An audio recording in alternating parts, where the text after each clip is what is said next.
Alba, frika që kthehet në dhunë, një portret i gjatë psikologjik nga Big Brother Kosova.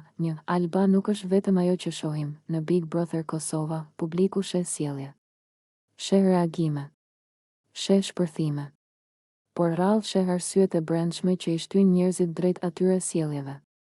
Alba është një nga ato figura që, nëse shihet vetëm në sipërfaqe, etiketohet shpejt, xheloze, agresive, kontrolluese. Por nëse futesh më thellë, Alba është një person që ka frikë. Dhe frika e saj nuk ka lindur këtu, 2. Trauma e parë, kur humbja ndodhi një herë para Big Brother Kosova, Alba ka qenë pjesë e një tjetër reality show.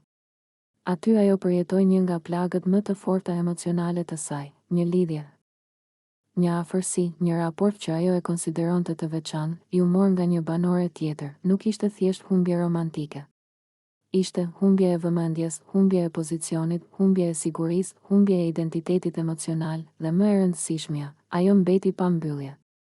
Pas qarim. Pa drejtësi emocionale. Ajo mbeti thatë, siç e përshkruan edhe vetë ndjenja e saj e brendshme. 3. Kur një plag nuk shërohet, ajo rikthehet, njeriu nuk harron atë që e ka lënduar thellë. Ai vetëm e shtyn mënjan. Dhe kur shfaqet një situatë e ngjashme, trupi dhe mendja reagojnë si herën e parë. Në Big Brother Kosova, Alba sheh një tjetër vajzë, Bia. Një tjetër afërsi, një tjetër figurë mashkullore, Limi, një tjetër rrezik për të zëvendësuar. Këtu nuk është më Alba e tanishme që reagon. Është Alba e së kaluarës, ajo që humbi një herë dhe nuk e përballoi dot. 4. Limi, njeri apo simbol për publikun, Limi është një banor. Për Albën, Limi është simbol, ai përfaqëson vlerësimin, zgjedhjen, faktin që këtë herë nuk do mbetem mënjan, prandaj frika e saj nuk është reale ndaj Bias si person, por ndaj skenarit që mendja e saj po ndërton, do më ndodh sërish. Do më marrin atë që është i imi. Do mbetem përsëri jashtë. 5. Pse Alba e sheh Bian si kërcënim?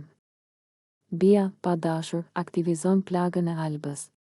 Jo për shkak të asaj që bën realisht, por për shkak të asaj që përfaqëson qetësi, siguri në vete, mungesë frike, natyrshmëri në afrimin me Limin. Për një person të pasigurt emocionalisht, kjo duket si provokim. Alba nuk e përjeton Bian si të barabartë, por si rrezik ekzistencial emocional. 6. Krevati, territori i fundit. Krevati është pika ku Alba humb kontrollin. Pse? Sepse krevati është hapësirë intime, vend i afërsisë, simbol i lidhjes. Kur Alba e sheh Bian në krevat pranë Limit, ajo nuk po sheh dy njerëz që flenë. Ajo po sheh përsëritjen e humbjes së saj më të madhe. Në atë moment, mendja e saj nuk funksionon me logjik, por me instinkt. 7.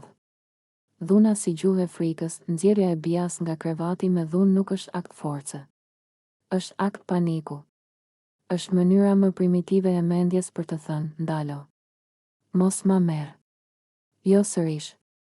Kur Alba përdor trupin për të kontrolluar situatën, ajo po tregon se fjalët nuk I mjaftojnë më, frika e ka kaluar kufirin racional, ndjenja e humbjes po I vjen shumë afër. 8. Pse kjo ndodhi përsëri? Sepse frika nuk u shua. Sepse askush nuk e ndali emocionalisht. Sepse askush nuk e ndihmoi Albën të kuptoj se e shkuara nuk është e tashmja, çdo përsëritje e situatës. E rrit ankthin, e forcon nevojën për kontroll, e bën reagimin më të ashpër, prandaj sjellja u përsërit edhe sonte. 9. Alba si njeri, jo si etiket. Është e lehtë të gjykosh Albën. Është e vështirë ta kuptosh. Por e vërteta është se Alba nuk është e sigurt në vlerën e saj emocionale, ka frikë të mbetet sërish ajo që nuk u zgjodh, po lufton me një version të vetes që nuk e pranoi humbjen. 10. Përfundim, një betejë që nuk është për Limin. Në fund, kjo histori nuk është për Limin. Është për Albën. Për frikën e saj. Për plagën e saj. Për mënyrën se si një përvojë e kaluar, e pashëruar, mund të shkatërrojë sjelljen në të tashmen. Derisa Alba të përballet me atë humbje të vjetër, çdo vajzë tjetër do të jetë kërcënim. Çdo afërsi do të duket tradhti. Çdo krevat do të bëhet fush betejë. Zarfi I zi dhe krevati. Kur xhelozia kthehet në kontroll, në shtëpinë e Big Brother Kosova, zarfi I zi nuk është thjesht një element loje.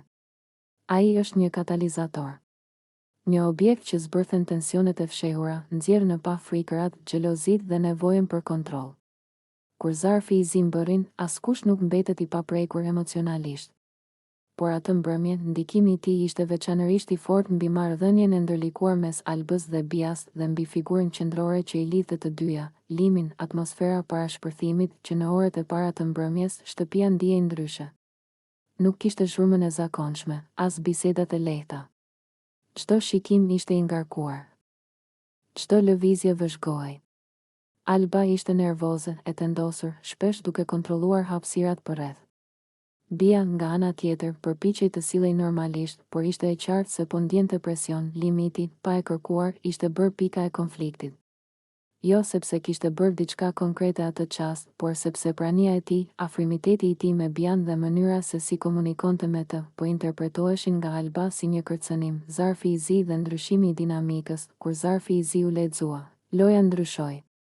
Rregullat u ashpërsuan, tensionet u rritën dhe ndjesia e konkurrencës u kthye në luftë për territor emocional.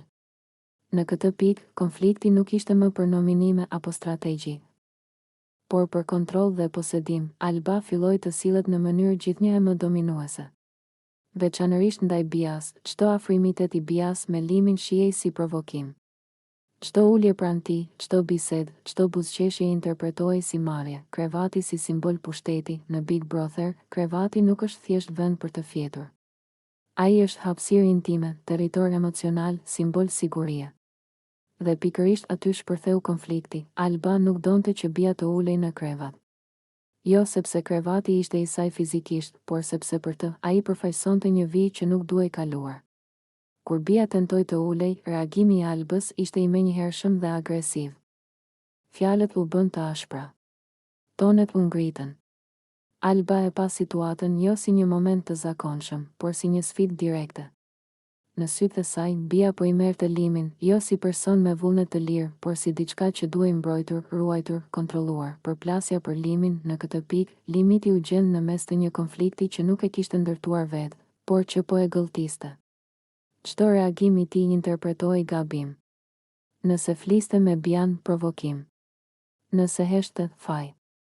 Nëse largohej, shmangje. Alba e humbi kontrollin emocional.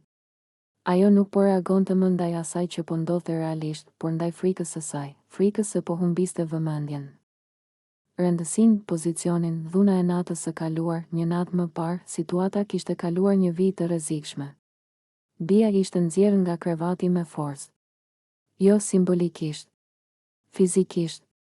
Ishte një moment që tronditi jo vetëm Bias, por edhe shtëpinë.